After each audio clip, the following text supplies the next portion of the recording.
Well, welcome everybody to the Business of Speaking show. I am your host, Tim McDonald, and today I am joined by one of my friends from that I connected with online and then in person when I lived in New York for a short time, where she still is. Beth Granger, how you doing today, Beth? I'm doing well. Thanks for inviting me. Oh, I'm so grateful you're here with us today. And for everybody that, if you're just turning in for the first time, the Business of Speaking show really isn't to focus on what the speakers talk about on stage, but really their journey on how they got to the stage and what they've learned since they've been on the stage.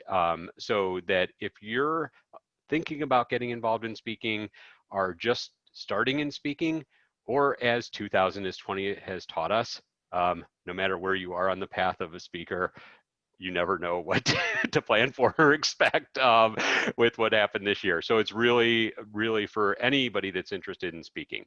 So with that, Beth, I would love to ask you the first question that I love to ask all of my guests, which is, tell us your story of how you got started in speaking. Sure. So it's funny. I actually looked back to see if I could figure out when my first official speaking gig was. And the funny thing is that I had this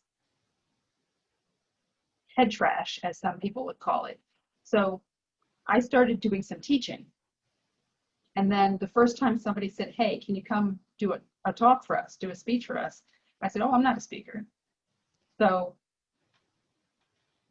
there was some period of time where I was doing a lot of training people to use social media and other things like that, that I didn't think of myself that way.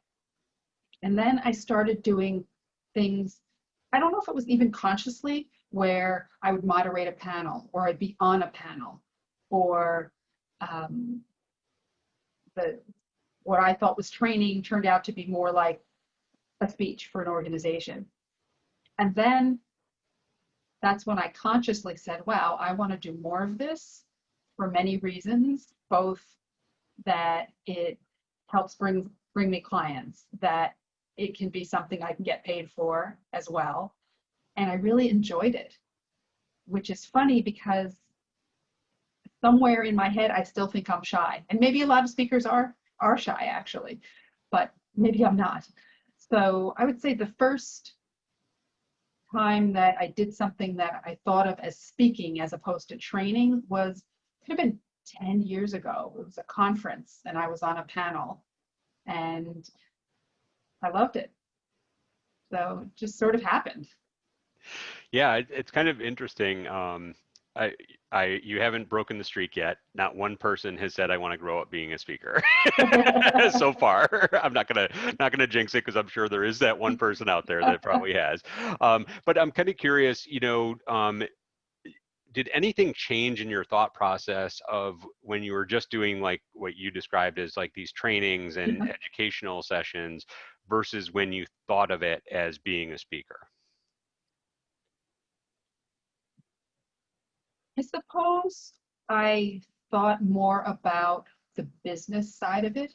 So, what tools do I need? What skills do I need? How much do I charge? All those kinds of questions. Um, and those were the main things. Just start thinking about it more as something that I did, not just a side thing to my basic business. So Yeah, and I mean, I think this is great because I think so many people getting started are, like don't know where to go, don't know, you know, where they should turn. And so what resources did you find back when you first started thinking of it as a business that really helped you turn it into a business? sure. So the biggest one really was National Speakers Association. I happened to go to somebody's book launch party where I met somebody and we were talking, and I guess I said what I was up to, and she said, "You have to come."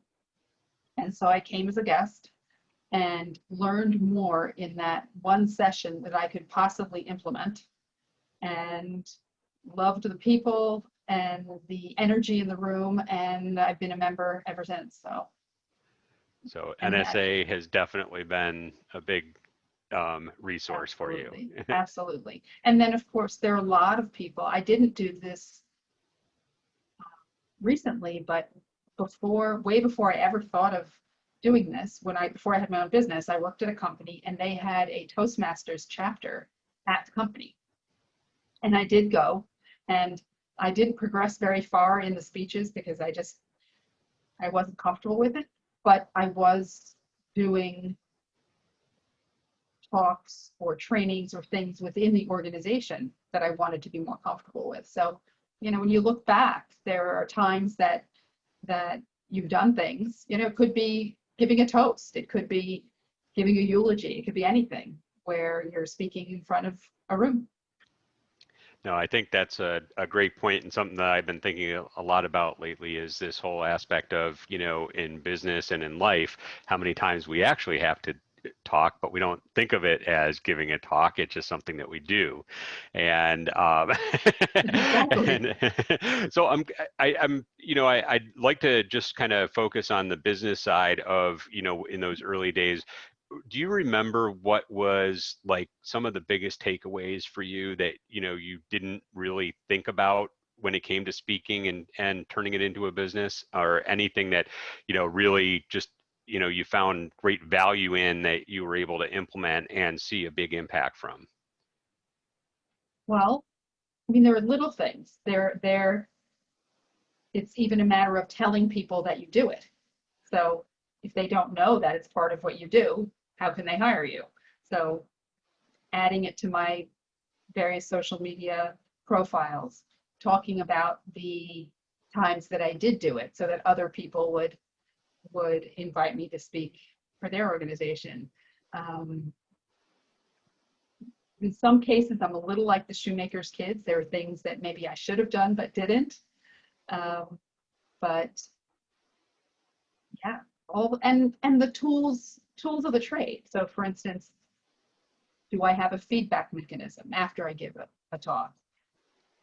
Do I use slides? Do I not use slides? And continual education really about, and experimentation too. Honestly, look at what happened. I've always been doing things virtually because I would do remote training, but there are plenty of speakers right now that with this whole COVID thing they only did, keynotes at big events. And so they've had to shift what they've been doing. Yeah, no, I know. Well, I know because we obviously met through social media, and so Yep. I know that you've been doing Twitter. live streaming for a long time, and it is something, I think, and that's one of the reasons why I started this whole thing was I started realizing how it was impacting everybody so differently, and the businesses were so different. It was fascinating to me to learn and talk with different speakers. So as you look at your business, today, and I've kind of always prefaced this. I can't believe we're, more than halfway through 2020 now. But looking back, maybe before, if COVID has affected you this year, looking at your business the last year or two, um, what, how is your business kind of made up? Like, what role does speaking play in it, and how does it, integrate with the rest of your business? That's a great question. I don't know what percent it is, but a huge amount of what I do is training, consulting, that type of thing. So, but that is speaking. So whether I'm in front of a room or on the Zoom screen working with people, that is speaking, and I'm being paid for it. So it's business. The more traditional type of speaking where I'm the entertainment at an event or the speaker at an event, I would say that's less of what I do, but it is a part of it. And what's wonderful for me and what's been very helpful, especially during this time, is that I have those different verticals. So I'm not relying on just one area. Right. And have you looked in or evolved into some of your trainings being like, I'm asking because I honestly don't know, like either courses that people can take, books that you have out, any of those types of additional kind of resources that might provide some revenue, even though it might not be the majority of it. Absolutely. One of the things I love about having my own business is I can be very nimble. If I get an idea, I can try it.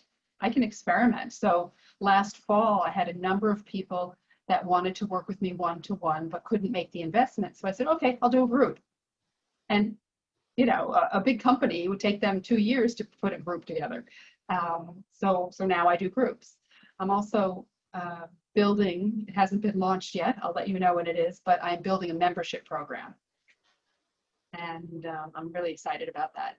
So, yeah, I haven't written a book. I think if I do ever write a book, it may not have anything to do with what I do for a living and maybe a novel or something. So we'll see. Okay.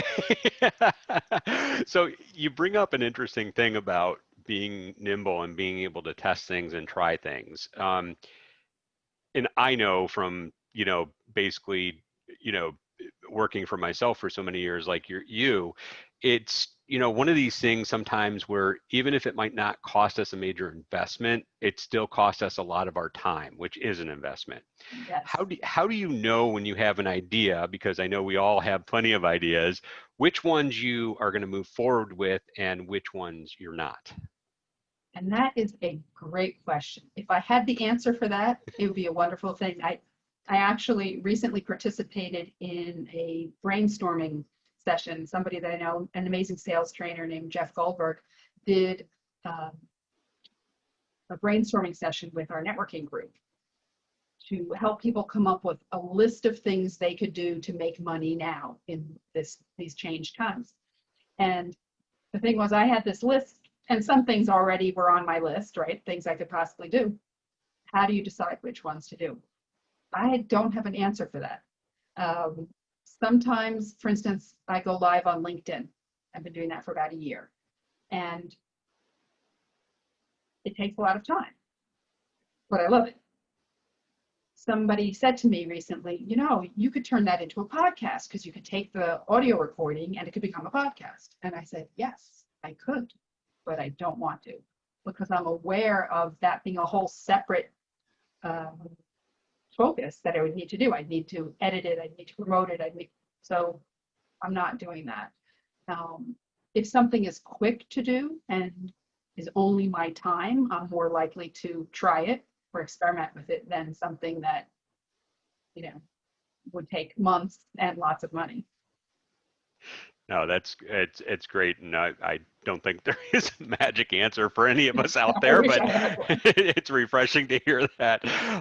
And I'm just, you earlier you had mentioned about, when you started about what you should charge, and I'm Mhm. sure over the 10 years your rates have changed. Yes. How do you know when it's the right time to change your rates? Mm, that's another one I don't know if I have a good answer for. I do know someone that said to me, if three people in a row don't push back on your rates, it's time to raise them. I don't necessarily do that.